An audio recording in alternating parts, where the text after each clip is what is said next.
Hello and welcome to the programme. Hold on tight to the tectonic plates as the most rigid political positions seem to be moving. After we've settled the independence question, if the answer to that question is that Scotland wants to stay in the United Kingdom, and I hope that is the answer, of course then we can have a further conversation about how best to arrange the devolved settlement so it works for everybody. And just a little earlier on this programme, the Scottish Secretary said the SNP needs to set out how an independent Scotland will look. It's not just about us setting out what the alternative will be. I think the important thing is that there can be further devolution. That's a great step for us to be contemplating. But the SNP have failed so far to spell out what an independent Scotland would look like and what all the different issues around the currency and defence would be as well.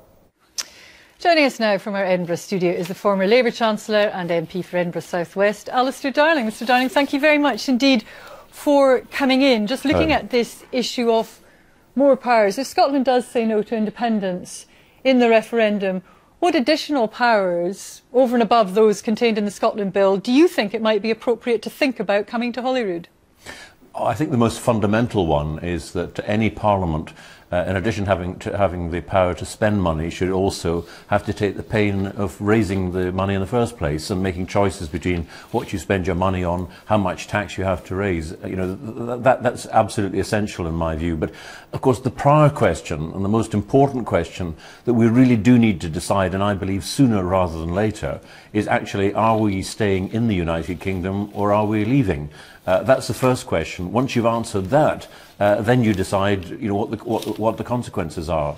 Well, to discuss that in more detail in a moment, but specifically, what sort of tax-raising powers are you talking about? Well, you know, if you look at the amount of money that Scotland spends, in the moment, you know, the vast bulk of it comes from the block grant and, you know, the Barnett formula. What you'd want to do, I think, is to move to a situation where if Scotland decides to spend money on whatever, it then has to decide, well, how much do taxes have to go up? You know, what are you spending more money on? What are you spending less money on? So I think that is absolutely fundamental. You know, I think for any parliament. I think. Just to clarify that, are you talking specifically about income tax or a range of taxes and income tax? Look, you could look at a range. Of income tax is an easy one, a relatively easy one to do, because of course the Scottish Parliament's had the power to vary the rate of tax, you know, since it was set up, and you know, Scottish income taxpayers are relatively easy to identify. There are some difficulties, of course. It gets more difficult when you get into corporate taxes and so on. But as I say to you, this is something that I think is essential for the future, but the big question we've got to answer now is, are we staying in the UK or are we not? And whatever the answer to that question is, there are an awful lot of complications, an awful lot of questions that are still to be answered, whether it's you're on the independent side or whether you're on staying within the strength of the UK side. These questions have not yet been answered. We need to have that debate, and frankly, I don't actually see why you've got to wait till 2014 to have it. Mr Darling, if what you're seeking is clarity in the debate, then isn't it entirely reasonable that the voters go into this referendum debate knowing exactly what you are proposing? Because here today you're saying we could have more tax powers, they could be income tax powers. I mean, within that, before we just leave that concept, are you talking actually about the rate of income tax or the thresholds? Could we vary the thresholds? And equally, if we have income tax powers, there's no point in having that if you want to be fiscally coherent, unless you have borrowing powers which allow you to offset any fall in income tax revenue. Yeah, you could, but I mean, look, isn't the first... But are you saying all of that is up for discussion? Look, I don't think anybody would argue that the status quo, what we have at the moment, is satisfactory. You know, it was fine in 1998. Things have moved on. The Constitution is always something that you need to look and see what's best. But the first question you've got to ask before you get on to any change at all is, are we staying in the UK or are we going to leave? If we're going to leave, then a whole lot of other questions then arise. If we're going to stay, that we can look at what further we need to do. But I honestly cannot see for the life of me why we've got to wait, until 2014 before we can actually answer that question. Why don't we get on with it? We could easily have this referendum next year and then decide that, and then decide if we're going to stay, then let's look at what more we can devolve, what more powers the Scottish Parliament can have. And I think most people, David Cameron, and actually a welcome step for the Conservatives, has said, look, he's moved from the position of being the traditional Tory position of being outrightly against any change, to the fact there could well be change, and equally on the nationalist side, if they're going to leave the United Kingdom, then let's look at some of the consequences of that. But Mr. Darling, it would seem that what you're proposing is a one-sided debate. I mean, no, why do we have to wait for the alternatives? This is going to be the most important vote in 300 years of Scottish history. What you're saying is, trust us and we will deliver. You're requiring this enormous leap of faith. Why, if you accept now the status quo is no longer an option, why not spell out clearly what the alternatives are so people can make an informed judgment about whether we stay within the United Kingdom or not? Well, isn't the first question you have to ask is, are you staying or are you going? But people are already asking the other questions. And is the fact that you're not raising the possibility of further powers a concession that actually Labour in Scotland have been completely out of the game on this? You are so far behind the curve. No, Why don't you seize the initiative and outline a coherent and positive case where people can make a judgment about whether what you're proposing is what they want or not? Well, actually, if you look at in the pipeline, there are changes being made. The Calman Commission and so on, which we set and train. But what I do think is that the way in which you address the question of whether we're staying in the UK or whether we're leaving is, it's got to be a positive case. It's got to be what is best for Scotland.